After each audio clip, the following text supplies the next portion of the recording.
Victor Wembanyama, nakaukit agad na kasaysayan sa NBA. Devin Vassell, gaano katagal mawawala? Coach Frank Vogel, natameme na lang kay Wembanyama. At Devin Booker, nawala ang yabang.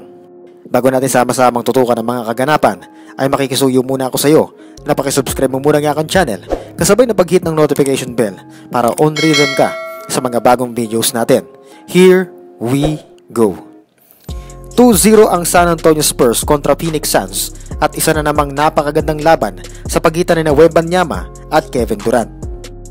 Matatanda ang nabigo ang Phoenix Suns sa unang paghaharap nito kung kaya't tumawag na ng backup ang Suns sa katauhan ni Devin Booker. Unang quarter pa lang, bumulusok agad ang opensa ng Silver and Black at nahirapan ang Phoenix Suns na pigilan ng lagablab ni Victor Wembanyama and company. Hindi naman pumayag ang Suns na api-apihin sila ng San Antonio kung kaya't pinilit itong humabol sa pamamagitan ng D-Book at sa tulong ng mga dating Spurs na sina Drew Eubanks at KBD. Nakatabla pa ang Phoenix Suns sa San Antonio pero hindi pumayag ang Spurs na ibalato ng tuluyan ng game kung kaya't sumagot ito ng isang pamatay sunog na run para tuluyang iwan ang Phoenix Suns.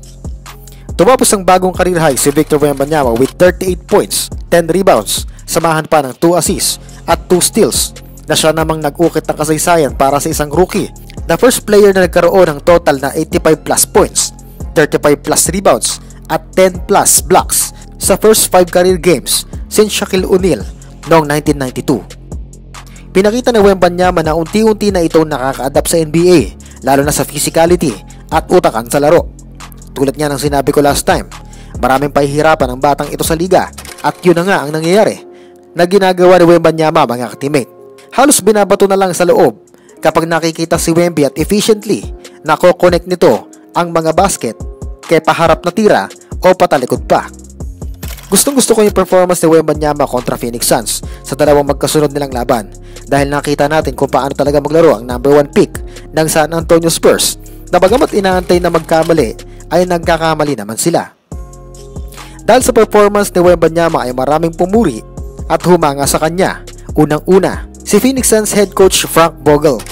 Sabi niya, "Huge impact. He can hurt you in a lot of different ways." Oo nga naman. Medyo naging kampante din ang Suns sa Spurs pero sa unang pagkakataon, pinahiya sila ni Wemby and company. Kaya nga nang nagtawag ng backup ang Suns at pinalaro na rin si Devin Booker ay wala rin itong nagawa. Sa halip ay nakita kong nag-angas muna si Devin Booker sa mga player ng Spurs lalo na kay Jeremy Sohan. Pero hindi pa naman sila panalo kung kaya't nilunok lahat ni Booker ang lahat ng pangtatrash talk niya sa Spurs. So 2-0 ang Spurs kontra Suns at walang bawi mga ka-teammate.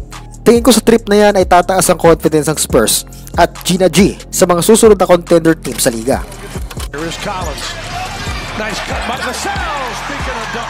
Kaso, hindi natin makikita pansamantala si Devin Vassell na hindi na natapos ang game kontra Phoenix Suns dahil nagtamo ito ng left groin injury.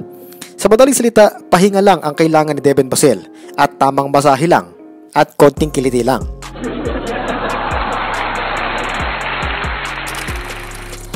Pero ayon sa mga expert, si Devin Vassell ang perfect sidekick para dito kay Victor Wembanyama. Nag-average si Devin Vassell ng 19.4 points per game on 53.7%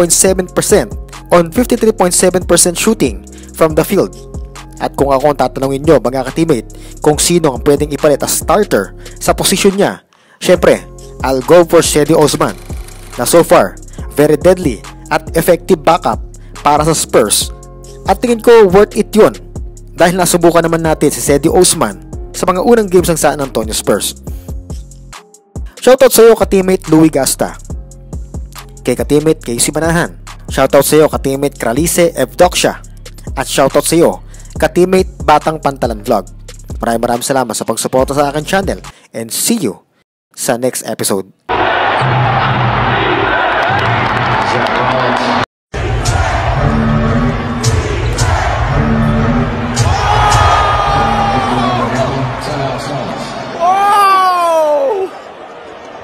He's so long!